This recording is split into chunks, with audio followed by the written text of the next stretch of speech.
Sari shoot করতে কোথায় গেলাম, আর ফুড পান্ডায় ফুড অর্ডার দিয়ে কেমন স্ক্যামের শিকার হলাম, আর সারা দিন আম কাঁঠাল খেতে খেতে কিরকম দিন যাচ্ছে, এই ব্লগ নিয়ে আজকে থাকবে। হ্যালো এভরিওয়ান, আসসালামু আলাইকুম, welcome back to my another video. So আজকে আমার পেজে শাড়ির শ্যুট ছিল। সকাল সকাল উঠে দেরি না করেই রেডি হয়ে গিয়েছিলাম। এটা শ্যুটের আগের দিন রাতে, যেহেতু আমি সারাদিন থাকবো না, খালাকে আগে থেকে আসতে বলেছি। উনি খিচুড়ি আর গরুর মাংস রান্না করতে বলেছিলাম। গরুর মাংসটা আমি রান্না করেছিলাম, তা তো আপনারা দেখিয়েছেন, বাট খিচুড়িটা খালা রান্না করেছে, কারণ যেহেতু সারাদিন থাকবো না। এরপরে ওই রাতে অনেক কাজ করছি। আমরা ফেস প্যাক বানিয়েছি, হেয়ার প্যাক বানিয়েছি, বাট আমার মতো কারা কারা অলস আছে বলেন তো? না ভিডিও এডিট করেন, না আপনারা এগুলো বানায় স্কিন কেয়ার করেন। যাক, ওই দিন রাতে আর এগুলো বানিয়ে আর পরের দিন সকালে ঘুমিয়ে সুন্দর করে রেডি হয়েছি। দেখেন তো, এই বিউটিফুল শাড়িটা কিন্তু আপনারা স্টাইল ফ্যাশনে পেয়ে যাবেন। আমাকে কেমন লাগছে জানান তো। আমি খুবই সিম্পলিফায়ের মধ্যে সাজার চেষ্টা করেছি। তারপর যেহেতু আমি দিয়াবাড়িতে শ্যুট করতে গিয়েছিলাম, ওটার আপডেট আপনারা দেখতে পারবেন, আমি পোস্ট করে দিব। তারপর কেন জানি আমি উত্তরায় আসলেই চাই এই ফুড কোর্টে খেতে যেতে।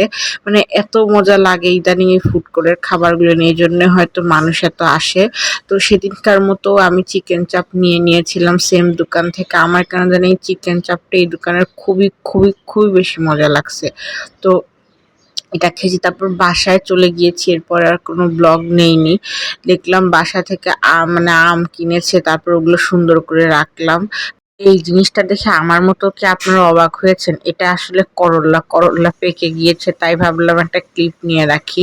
এটা পুরা দেখতে ফুলের মতো লাগতেছিল। আর এই কাঁঠালের বিচি কে কে পছন্দ করেন? আমি কাঁঠাল খুব একটা বেশি পছন্দ না করলেও কাঁঠালের বিচি ভর্তা তরকারি দিয়ে রান্না করা, এটা খুবই খুবই বেশি আমি পছন্দ করি। আর সেদিন কেন জানি বাসায় অনেক কিছুই রান্না ছিল, বাট আমার ফ্রাইড রাইস খুবই খেতে মন চাচ্ছিল।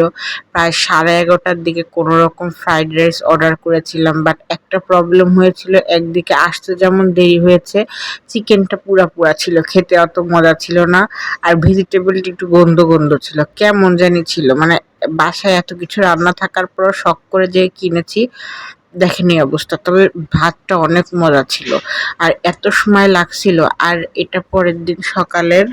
এই কাজিনকে আমি আপনাদের এর ব্লগের আগেও দেখিয়েছি, যেহেতু আমি আপডেটে থাকি তখন আমার কাছে আসে, টুকটাক দেখায় নাই, চাচি পাঠিয়ে দেয়। তারপরে ওই দিনই বিকালে একটু আমার একটা ফ্রেন্ডের বাসায় যাই। ওদের বাসায় অনেক গল্প করি, বাট ভিডিও ক্লিপ নেওয়া হয়নি। খাওয়ার সময় জাস্ট একটু ভিডিও ক্লিপ নেওয়া হয়েছিল। নুডলসটা অনেক অনেক অনেক বেশি মজা ছিল। আমরা গিয়েছিলাম, আড্ডা করেছি, মজা করেছি। তারপর বাসায় চলে আসি। বাসায় চলে আসার পর কেন জানি এত প্রচণ্ড লেভেলের মাথা ব্যথা ছিল, তো দেরি না করে আমি একটু চা খেয়ে নিচ্ছিলাম।